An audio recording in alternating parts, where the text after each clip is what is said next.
When you got a multi-billionaire, one of the most powerful people in America coming to the city of Miami, how will Miami change? You're going to have more people moving here that can't afford the city. Jeff Bezos just brought up the status quo of Miami to the next level. He's fucking it up for everybody. Can you imagine if Jeff Bezos gets with a Miami girl here and then she gets half? Oh my God. Forget all that philanthropy thing his ex-wife did. If you make a Miami girl a billionaire, that's what's going to change the city. And what's she going to do in the city of Miami? She's probably going to buy her favorite restaurants. Some girl called Jennifer from Brickell is going to own all her favorite spots. She just bought Sexy Fish. Yo, you hear Jennifer just made another move. What'd she do? She bought Gecko. She owns Gecko. How did she do that? Jeff Bezos gave her half, bro. I feel like the cost of living is going to go up because of him. Of course it is. That's the new status quo. And everybody in Miami is going to look up to that as the next level as to how to live in Miami. But that's not bad because then that makes us feel like we can do better. I think it's only going to evolve the city. We're going to have someone to look up to. Because here in this city, we're very monetary. Fuck virtues. We're out here trying to make some money. Live the lavish life. And I think Jeff Bezos is going to help people realize their full potential. Imagine Jeff Bezos going to Club Live and interrupting a DJ set so that he can do like a TED Talk presentation about your true potential. Live at Club Live, Jeff Bezos. I believe the people of Miami have more potential to discover amongst themselves and just innovate. There's plenty of books on Amazon that you can buy that will help you get there. Oh, is that why you guys don't want Bezos to come in? You guys think he's a lizard person? That's definitely one of those things people believe in when they smoke too much weed. If anything, lizard people could live in Miami because it's not cold here. They're cold-blooded. They need to go out in the sun, get warmed up. All the workers of the warehouses of Amazon, they're always complaining, why is it so hot here? Because Bezos is a lizard guy. He's got to keep warm. Why didn't Jeff Bezos move to Miami like quietly? Like, why do you have to go and announce it? Mr. Bezos, if you're watching, we don't mind. I don't mind that you're coming to Miami, but you didn't have to announce it. Now you got everybody coming with you. We're out here trying to impress the Miami woman with our status and our finances. And now you're just upping the ante? Come on, Jeff, Mr. Bezos. Don't flex on us like that, man. We're far from our mission being completed. I think it's just rich people are willing to and have the ability to pay more for anything like groceries or gas. And that'll jack up the general cost of living. Look, man, have you been outside of Miami? Miami is expensive for a reason. I've been outside of Miami. And let me tell you, I understand why this city is expensive. There's a lot of places that are rough out there, man. And not rough like bad, like dangerous. I'm talking about rough. There's nothing to do. Like you're bored. And sometimes I get so bored when I travel outside of Miami that I realize that I miss my city. You got great bars. You got great people. You've got nightlife. Go to another city. I dare you to go there and have an interaction with somebody working the counter at a Wawa. Why does someone at a Wawa have a camouflage vest on? Going to another city can be depressing. Miami knows it's lit. It's interesting here. Things are alive. So that's expensive, okay? To live amongst us, to live amongst ourselves, the price just has to go up. And now that Bezos is here, he doubled the ante.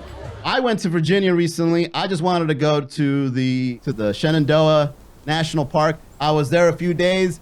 I enjoyed it. Fresh air, autumn leaves, deers running around. You got a craft beer here and there. And I was like, all right, I'm done here. Once I started driving outside of Shenandoah, I was just looking around at all the farmland and mountains and the beauty of nature. And I was bored.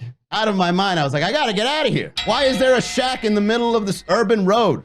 When you go to rural America, there's always like shacks in the middle of nowhere. Like you're driving down a dirt road, there's a shack, just a shack with a truck in front of it. And the truck is like from the 1950s and it's all rusty and broken down. And you actually wonder, is somebody living in there? That's terrifying.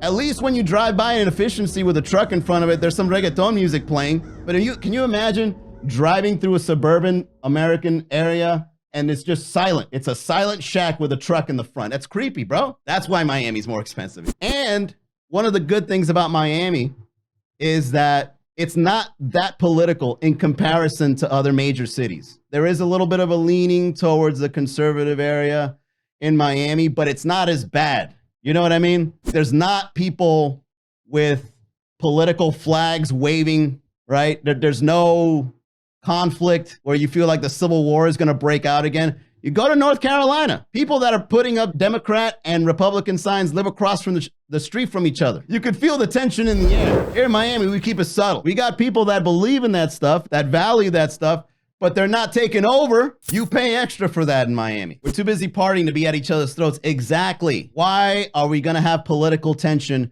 when you can just relieve the tension by busting a nut with somebody you met at a bar? I don't understand. You just gotta be better in Miami. It's unfortunate, but that's just what it is, man. If you're aware of your situation and you believe you can make a difference, Miami will push you there. All right, because the rent is due at the end of the month, so you'll figure it out. What happens if someone from Miami goes out of state for Thanksgiving? Can you imagine if someone from Miami has to kill the animal? All right, where's the turkey? Oh yeah, you gotta wake up tomorrow at 6 in the morning. We're gonna hunt the turkey. What? There ain't no Publix around here, boy. You want to eat turkey, we going out and getting the turkey. Thanksgiving table is very American. We got biscuits and gravy. We've got peas. We've got the turkey. You might not even have turkey. You might just get something random. What do you mean you've got smoked possum? I was just trying to be a good relative and visit you guys for Thanksgiving. They're probably religious. People in central rural America, they're very religious people. I don't know about you guys, but like when my cousins come, when I see my cousins during Thanksgiving, I was just like, hey man, you want to go smoke some weed? Let's go for a walk. Imagine you go to rural America and you see your cousins there and you're like, hey, Timothy, you want to smoke? Ma, a cousin from Miami wants to smoke reefer. The Lord protect my lungs around this demon. Oh, now not only are you going to eat possum with us, now we're going to church on Sunday. You better confess after what you said to your cousin. Hey, is there a strip club around here? Oh my God. That's why you pay more to live in Miami, so that those people aren't here. The worst you'll get is people collecting pigeons in cages in Hialeah, but that's for racing. That's not for eating. You pay extra to live in Miami to avoid meeting someone who's fattening up a possum in a cage so they can eat it for Thanksgiving. All right, I gotta get out of here. I'll see you guys next time. Thanks for joining me on this. This was fun. And subscribe to the podcast. I'll see you guys there. Have a great night. Bye, y'all.